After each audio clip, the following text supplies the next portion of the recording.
Olá pessoal, tudo bem? Hoje eu vou conversar com vocês um pouquinho sobre As Vinhas da Ira, do John Steinbeck, que é considerado a obra-prima desse autor. Eu li essa edição aqui da Best Bolso, que é uma versão pocket. Esse livro tem 578 páginas e eu gostei muito dessa edição, assim, porque ela é bem confortável de ler e de levar, né, para onde você vai. Eu li esse livro no transporte público, eu gasto em média 1h30, 2 horas aí em transporte público, indo pro trabalho, voltando para casa. E olha, gente, os personagens desse livro aqui foram uma ótima companhia aí por umas 2 semanas para mim. Bom, antes de começar a falar exatamente sobre As Vinhas da Ira, né, sobre o que acontece aqui nesse livro, eu queria lembrar a vocês uma pintura de um autor brasileiro que vocês provavelmente já viram em algum livro de história, de arte, de português também, quando você estudou lá o modernismo brasileiro, no ensino fundamental 2 ou no ensino médio, não sei, que é o quadro Os Retirantes, do Cândido Portinari. Enquanto eu li esse livro, gente, o tempo todo eu fiquei lembrando desse quadro. Se você observar a pintura, você vai ver, né, uma família pobre, miserável, né? Personagens magros, né? Figuras magras ali, sofridas. Tem uns urubus sobrevoando também ali na tela. Tem aquele tom de azul escuro, bem melancólico mesmo. E o Portinari, ele foi um pintor engajado socialmente, né? Ele se envolveu com política. As pinturas dele sempre retratavam aí os trabalhadores das plantações de café aqui do Brasil, né? E ele sempre fez questão assim de mostrar em suas obras as mazelas causadas aí pela pobreza, pela desigualdade social, né? E pesquisando um pouquinho sobre ele, né, eu descobri que tem um painel dele gigantesco lá, uma pintura dele lá na sede da ONU, que eu acho que é Os Retirantes, né? Depois eu vou olhar aqui direitinho. Mas ele foi impedido de ir para a inauguração, né, desse quadro lá na ONU, por ele ter ideias de esquerda. Isso aí nos anos 1940, por aí, né? Mas eu não quero me aprofundar muito nessas questões, mas eu achei interessante trazer esse paralelo entre o John Steinbeck e o Portinari, porque ambos conseguem retratar, gente, de forma triste, porém muito assim realista, a dureza que muitas famílias viveram aí nesse período, né, de deslocamento. Tiveram que sair das suas casas, da sua terrinha e tal, e tentar a vida no Brasil, tentar a vida no Sudeste, né, em São Paulo. E nos Estados Unidos, os moradores lá do Kansas, Oklahoma, aquela região ali mais do sul, viajando lá para o oeste, para Califórnia, em busca de melhores condições de vida. E é esse sonho, gente, de ter uma melhor condição de vida que vai guiar aqui os personagens de As Vinhas da Ira. A gente começa o livro já conhecendo o Tom, que é o personagem principal da história.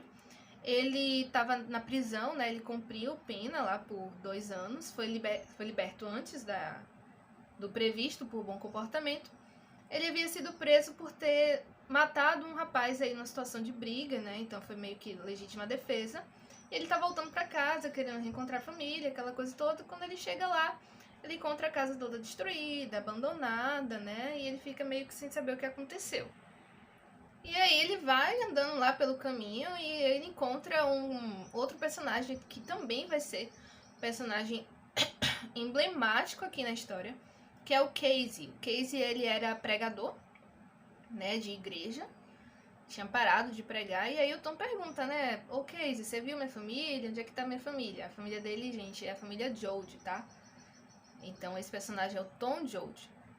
E aí o Casey fala o que aconteceu, olha, chegou aí, teve uma grande tempestade de areia, eu acho, uma coisa assim do tipo, que destruiu a plantação, né, e também os bancos vieram e tomaram aí esses terrenos. E tá vindo uma galera aí com trator e tal. E enfim, a família perdeu a terra, né? eles dois vão juntos em busca aí da família do Tom e encontram eles todos assim aglomerados numa casa de um tio deles, prontos para partir para a Califórnia, né? Eles viram aí uns cartazes espalhados dizendo que estão precisando de 500, 800 trabalhadores numa plantação de pêssego, plantação de algodão, de não sei mais o que lá. E aí eles pensam, a gente tá precisando de trabalho, a gente perdeu nossa terra, vamos todo mundo lá pra Califórnia. E aí eles conseguem dinheiro, vendem tudo que tem e conseguem um caminhão lá velhinho que vai acompanhar eles, né, nessa viagem. E, gente, quando começa a viagem, começa o sofrimento aí dessa família, que em alguns momentos, olha, foi um pouco difícil, né? Como eu falei pra vocês aqui no início, eu li esse livro no ônibus, no metrô, e tinha alguns momentos que, assim, foram de partir o coração. O que acontece, né? Eles foram enganados, né, por esses cartazes aí. Eu não vou dar spoiler, né, do que acontece, mas basicamente a família vai aos pouquinhos definhando ao longo do caminho em busca desse sonho aí, dessas plantações, que tem o avô que sonha em pegar os cachos de uva e que vai escorrer uva pela barba dele e tal, né? E quando eles chegam lá, eles percebem que não é nada disso, né? Mas então, a família George é formada pelo Tom, que é o filho mais velho, a mãe do Tom, o pai, os avós, dois irmãozinhos pequenos, né? Duas crianças, uma irmã que tá grávida e outro irmão que é meio assim, banda voou, né? Gosta de curtir a vida e tal. Então junta essa galera toda. Ah, ainda tem o esposo da menina que tá grávida. Junta essa galera toda e vai todo mundo aí viajar, né? Rumo à Califórnia. Chegando lá, eles percebem que não era bem isso que eles estavam pensando, e aí eles encontram alguns acampamentos, né? De outras famílias que também abandonaram suas terras, porque também não tinha muito o que fazer, e se lançaram aí pro oeste.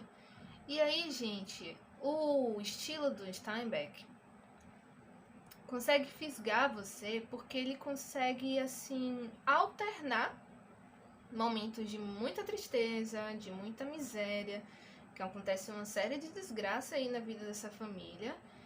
Então tem capítulos que são muito densos, e aí ele põe capítulos mais curtos, com algumas situações que aparentemente não tem muito a ver com o que está acontecendo, mas que se encaixam, né, com o contexto geral da história, né.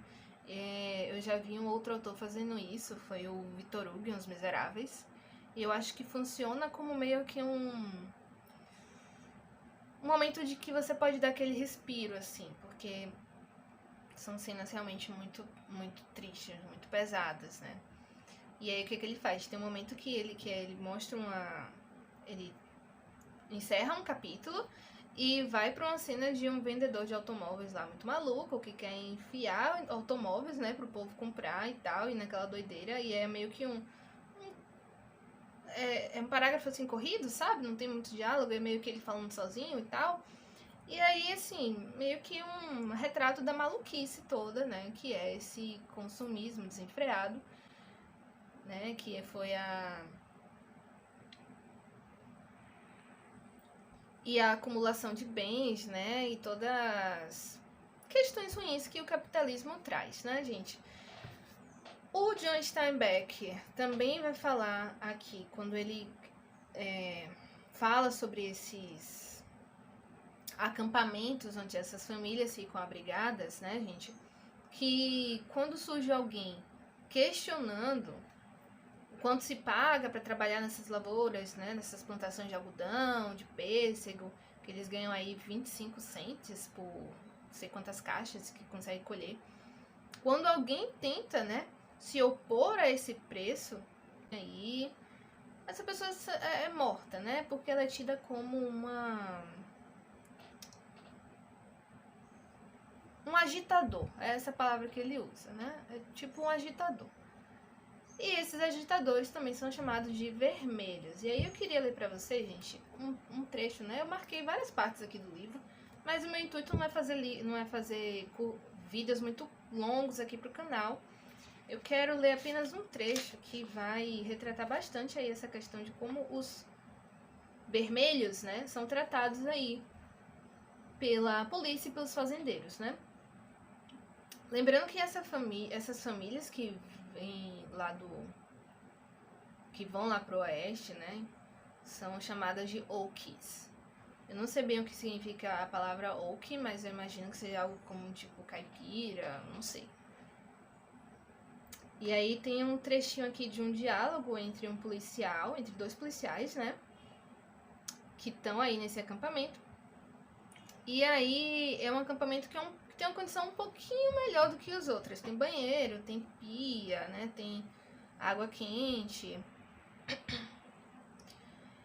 E tem festa também, então as pessoas conseguem se reunir nesse acampamento, né? E aí esse policial vai falar assim, né, abre aspas: vocês, seus vermelhos do diabo, só vivem provocando encrencas, agitando todo mundo.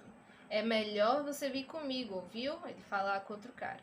E prendeu o baixinho e ele pegou 60 dias por vagabundagem, né? Essa vagabundagem que ele fala foi o rapaz aí que questionou, ele ousou questionar por que essas famílias estavam vivendo nessas condições. Outra parte interessante desse livro, gente, é que ele vai falar que... ele vai traçar uma linha, né, de como se deu aí. Como que começa a questão aí da violência, né? Então a família perde aquele pouquinho de terra que eles tinham, né, pra subsistência, né? É obrigada a pegar a estrada para ir para trabalhar, encontra condições de trabalho absurdas, passam fome, roubam para poder se alimentar. Inicialmente as pessoas se compadecem daquela situação, mas com o passar do tempo elas começam a ter medo e nojo dessas pessoas, coitadas, que foram só vítimas aí, né? Então é interessante a gente pensar sobre isso daí.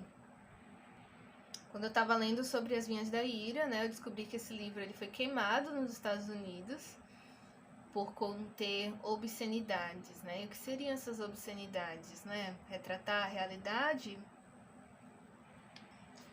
Bom, gente, é isso. Eu não quero que esse vídeo fique muito longo. Tem o filme desse livro, eu ainda não li. Eu ainda não assisti o filme, desculpa. E também pretendo dar um tempo aí desses livros de crítica social, esses livros muito pesados, e vou dar início à leitura aqui às séries a série dos robôs do Isaac Asimov, começando pelo livro 1, que é As Cavernas de Aço. Então o próximo vídeo do canal vai ser com um tema um pouquinho mais leve aí, gente. Pessoal, eu fiquei muito emocionada com As Vinhas da Ira, ainda tô processando o que eu li. E é isso. Se você for ler esse livro, tenha em mente que é um livro bem triste e que você provavelmente vai ficar bem chateado com muita coisa. É isso aí, pessoal. Confiram as pinturas do Portinari também. Vejo vocês em breve. Tchau, tchau.